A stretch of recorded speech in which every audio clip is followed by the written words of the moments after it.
most important attribute of his life was that he considered himself the servant of Allah subhanahu wa ta'ala.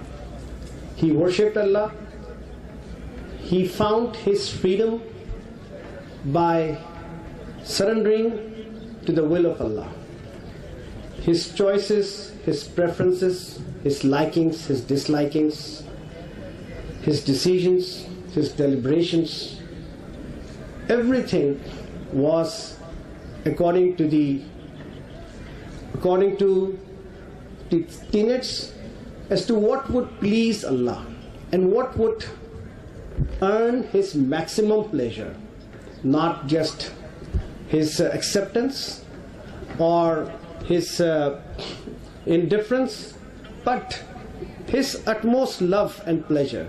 He was the seeker of the love of Allah subhanahu wa ta'ala, and he wouldn't compromise anything for that. He wouldn't give up. He would give up everything for that. He wouldn't take anything which would reduce it for even a bit. So that was his first attribute.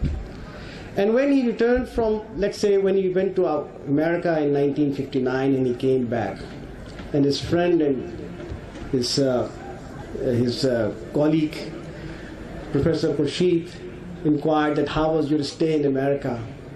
And were not there any time when you felt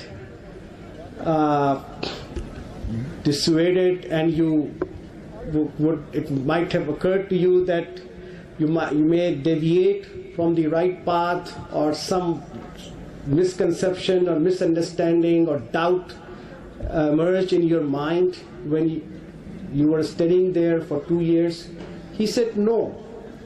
In fact, he said that my faith transformed into a kind of ishq when he was there studying in America. So this was the kind of commitment, and this was his first attribute. Second, he was willing to make sacrifices. He was very well endowed with competence, with skills, tremendous skills and capability to do things. But he was ready to sacrifice, to struggle, sacrifice to do more, sacrifice to achieve more, sacrifice to give more, sacrifice to work more for others and for the cause. I never found him indulging. I never found him entertaining. It was all part of the life, but not at the cost of his work. So he was very dedicated and committed to his work. Third, he shared his love with others. He was silent most of the time. He would speak less. If he were to given a choice, he would seclude himself from the company of others and spend time with himself. But he was in the company, when he would meet even a stranger. Normally when we meet strangers, we don't even look at their eyes. We would not embrace them, hug them. We will not shake our hands with warmth. We will not convey our feelings to them. The person is a stranger. Why would we? But one of the attributes that I found in him, that even when he would meet strangers, he would meet rich, he would meet poor, and whoever he would meet, he would embrace them in a way that they are lost friends, that he was waiting for them, that he wanted them, and he wanted to be very close to them, and he would extend his everything to them and would give them a very good embrace, and he would talk to them. Nothing artificial, very genuine sense of affiliation and love and bond with everyone, whether Muslim or non-Muslims, known or unknown, very dear ones, loved ones, or someone from the outside. Fourth, that I was really impressed was his professionalism. We started the function late today, but never in my life I found him late anywhere. He was right on time, on every count, every prayer. Wherever he would commit, he would be on time. When I was working in Dawood Hercules, so my chairman, Hussain Dawood, once desired that he would like to meet my father. So I told my father, and time was set for about 11 p.m. So my father arrived in the office, and as it would happen that chairman, big bosses, their appointments would always be late. So he waited 15 minutes and then he left. So chairman came after half an hour and said, okay, where is your father? I said, he left. He waited 15 minutes and then he left. So this was his timeliness. He wouldn't waste his time, and he wouldn't let others waste his time. So this was a tremendous reflection of his professionalism. And then his quality-mindedness. He was absolutely perfectionist. I was told by someone who was hired as a procurement manager for Masjid al-Haram. So in order to test the attitude of the person, my father gave him about 100 riyals and said, go to the market and buy some dates. The person came back with some dates. So my father said, okay, now tell me, where did you go? Or someone who had the heart, who could see that what it means. And I think he bought the highest place in paradise just by that decision. And then, seventh, he was very loyal, very faithful to the cause of Islam. That was his obsession. That took away his energy, sapped his resources. That was something which kept him alive, which kept him awake in the night and busy in the day. So he was devoted to that cause. He had a mission in life. He was cause-minded, mission-driven, value-oriented. And he would not take a no. He wouldn't compromise. He was there forever. Whatever time he had, he spent it for a mission and for a cause. And he made good value of this life.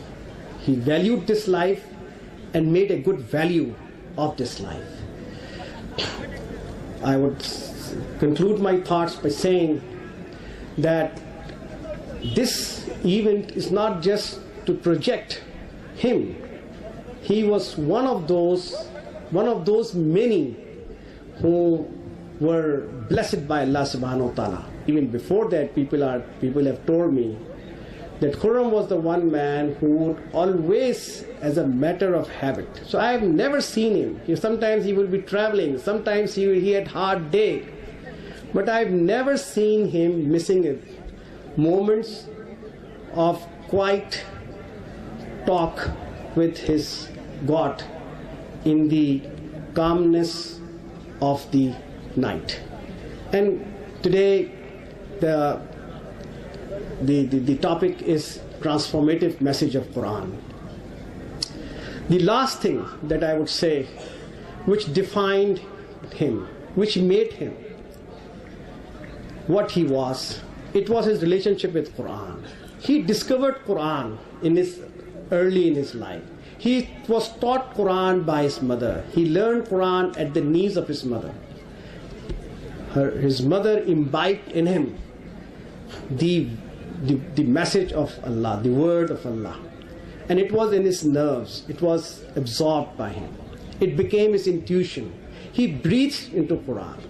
He lived by Quran. One habit, if you would say his hobby, what was his hobby? His hobby was to recite Quran. If he's alone, not doing anything, to refresh himself and to unwind himself, he would sit somewhere and would recite the verses. He knew he had memorized half of the Quran, and he would know the other half very well. He had the full grasp of every verse of Quran. So he discovered Quran, and once he discovered it, he never forgot that. Once his Dr. Srar came to our home, and he said that he thinks, Dr. Srar, it is Dr. Srar, that after Abdullah Maududi, the one person who has really understood Quran, in his view, it was my father. So he had a deep insight of the Quran, that why this verse, why this word, why, what, how, when, where, and its implications, its imperative, its meaning, its relevance, its history, its future, its present.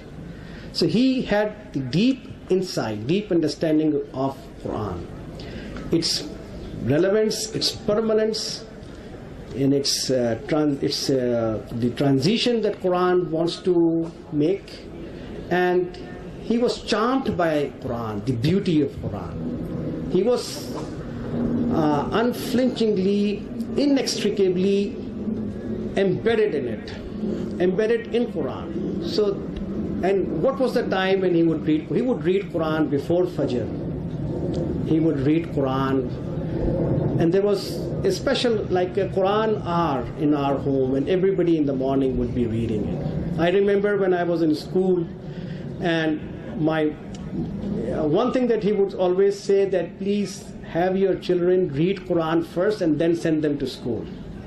He wanted this sequence to be established. So when I was in school, our Maulvi Qari, who was teaching us Quran, was a very good person. So he made us memorize Surah Al-Ghashiyah, Surah Al-Fitar, Surah Al-Duha. So I and Brother Ahmad both memorized it.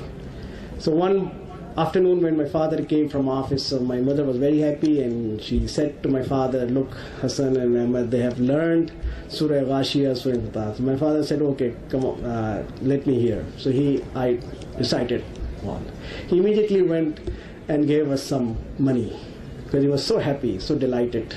So he celebrated it, Quran, and today we are holding this event on the topic which was very dear to him, for which he has lived, and which a book that would, I believe, be a witness in favor of him on the Day of Judgment.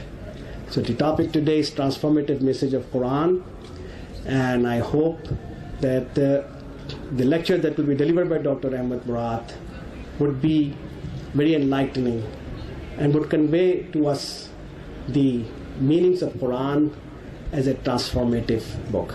Thank you very much, everyone.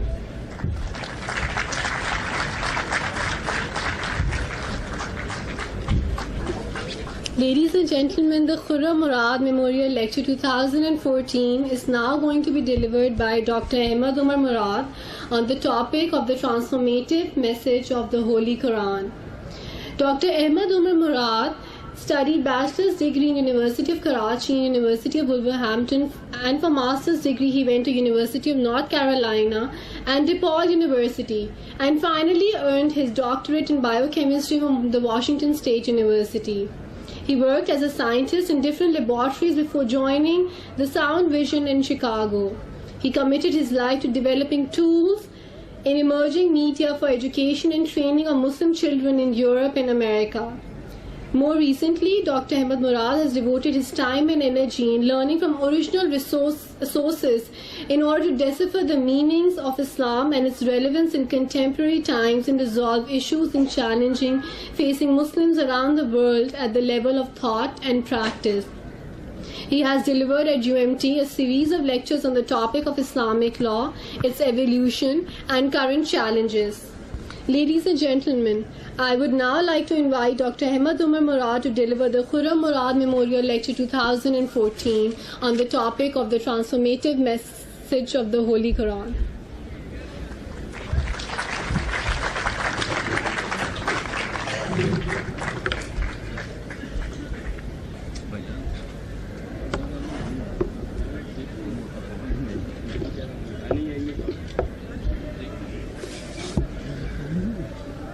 Alhamdulillahi Rabbil Alameen,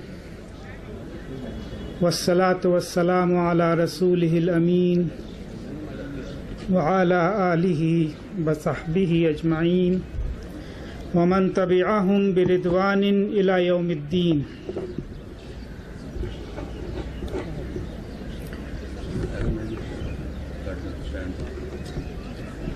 Normally I do not consider myself to be a public speaker. And I'm also not in the habit of drawing attention to myself or to persons and things related to myself. But this being a Khurram Murad Memorial Lecture and a recognition of Allah's ni'mah on you is the first step towards expressing one's gratitude to his creator, Allah Rabbul Alameen. So I must acknowledge, first and foremost, my parents, both my father Khurram Murad and my mother Lamat Murad, and giving all of us, all their children, the greatest gift that is possible in this world, and that is a sense of purpose and meaning in life. And that gift is something which cannot be matched with anything else that any parent can give to any child. And I must express this recognition of that and ask Allah subhanahu wa ta'ala that He may bless them, He may give them full reward for it, and that He may enable us to stand up to those standards which they tried to make us stand on. Quran is a unique book, and its revelation was a unique event. In a dark night in the valley of Makkah, in a mountain surrounding that valley, the very first revelation came with the words of Iqra bismi rabbika allazi khalaq, khalaqal insana min alaq, Iqra wa rabbukal akram, allazi allama bil qalam, allama al insana ma lam ya'lam. The simple message of knowledge and connecting man to the source of that knowledge. Read in the name of your Lord who created you from a blood clot. Read in the name of your Lord who has honored you and who has taught you by means of pen and taught man that which he did not know. On the surface, these words appear to be simple words, as if giving some basic fundamental reality of life, a scientific truth to humanity.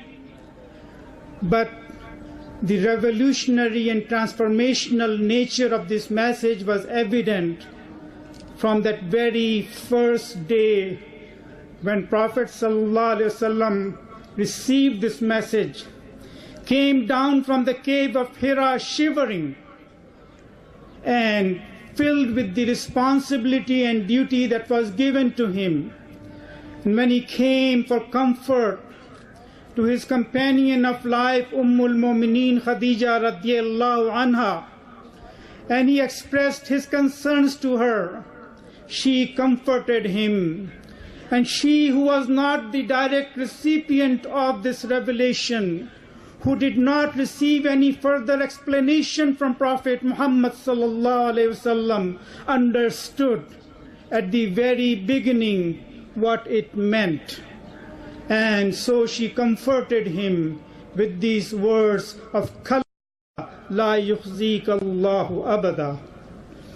No, by Lord, Allah is never going to fail you. This message of knowledge meant a message of change, and she understood that. And she understood the connection that Prophet Muhammad ﷺ had in his society.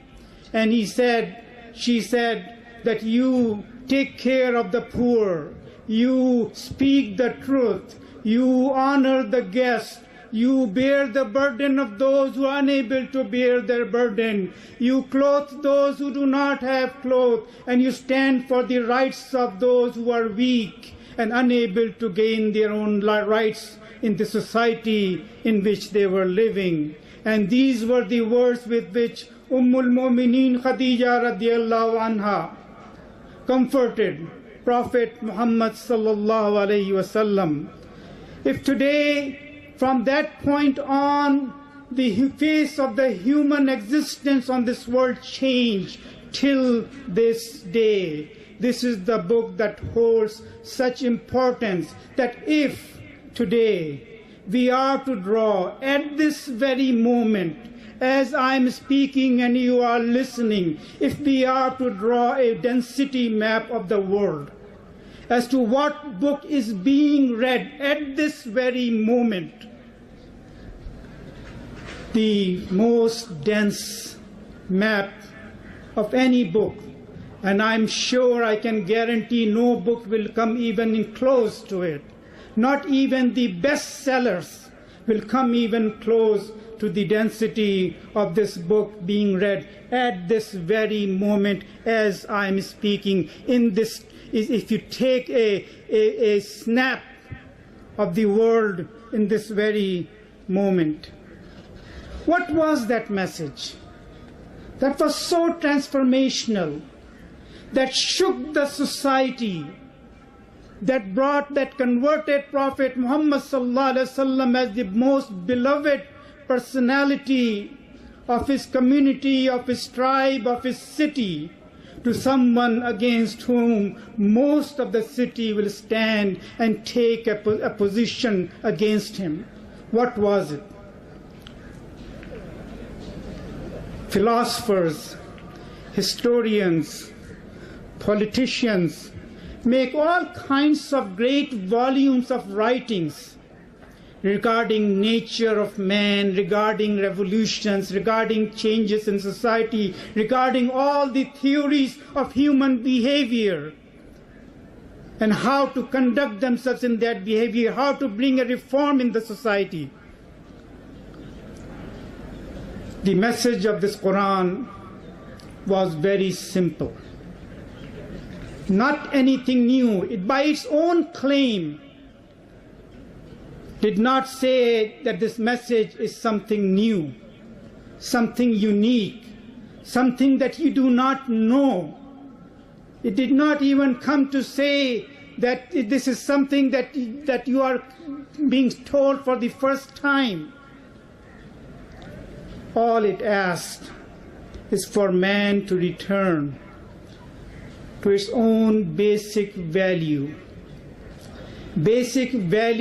of honesty, basic value of the concept of qist that Quran is filled with from beginning to the end.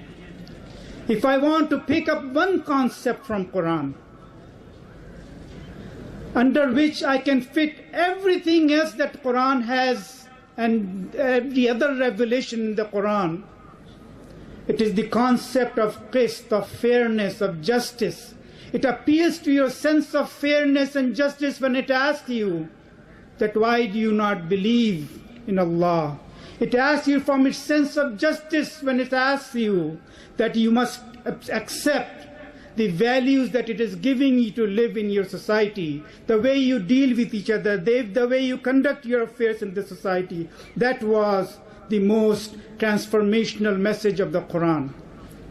Every single time in the history of mankind, whenever human beings have deviated and have brought destruction on their own selves, corrupted their own societies, their own living, their own surroundings, it was always when they left these principles of qist, for which Quran gives you an absolute standard. A standard that is very hard to meet, but it gives you that standard. Kunu qawwamina lillahi shuhada bil qist wala yajrimannakum shan'anu qawmin ala alla ta'dilu. That you, to your enemies, to those who are out to destroy you, those who are standing in opposition to you, that you are asked to take a stand of fairness, a stand of equity, a stand of justice. And throughout Quran, that's the message you will find from beginning to the end. وَأَوْفُوا الْكَيْلَ وَالْمِيزَانَ بِالْقِسْطِ, and fulfill the weights and measures when you conduct between yourself, and hold the balance right. يَا أَيُّهَا الَّذِينَ آمَنُوا كُونُوا قَوَّامِينَ بِالْقِسْطِ شُهَدَاءَ لِلَّهِ وَلَوْ عَلَىٰ أَنفُسِكُمْ أَوِ الْوَالِدَيْنِ وَالْأَقْرَبِينَ, that you take the stand of fair stand, even if it goes against you. That is the highest of standards and the most difficult standard to stand for.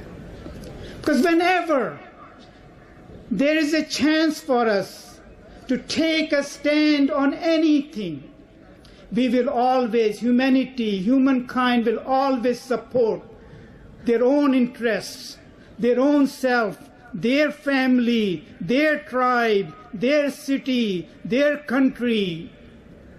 And that is the hardest thing, to take standing in the midst of your own peers and say, you are wrong, or we are wrong, and the other side is right. But that's the standard that Quran gave to us.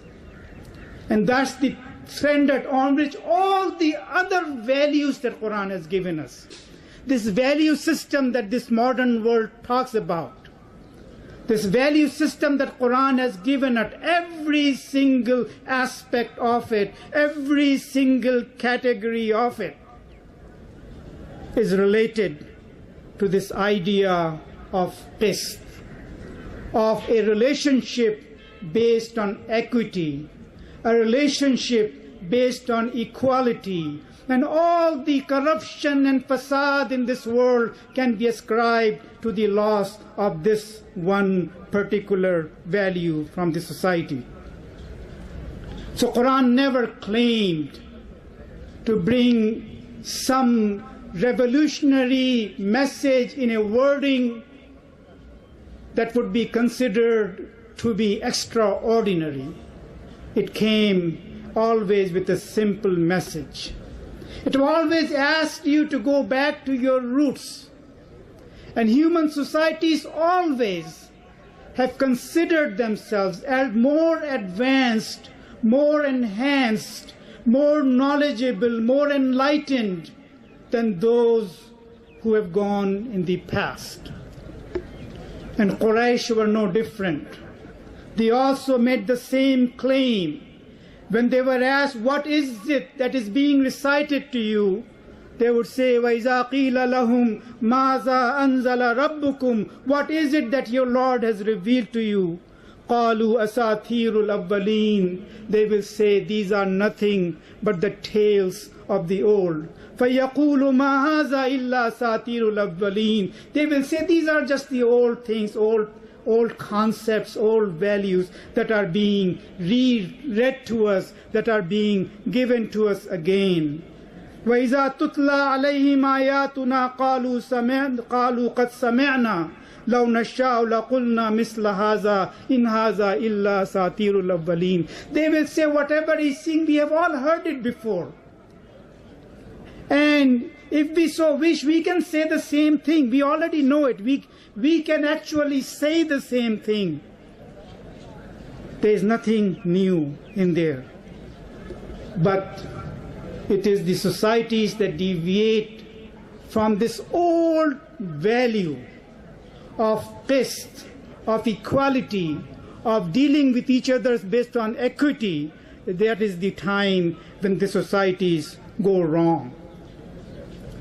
And if you go around today, there is no shortage of evidence within your own community, within your own locality, or on the global level in international communities, in Europe and America and everywhere, where this value of qist and equity is being broken down. People think that the times have changed, This is the modern world in which we live a rational life. We live a life in which we know right and wrong. But today you go around and the most civilized societies are passing laws after laws which say it is okay that people can be detained indefinitely without any charge.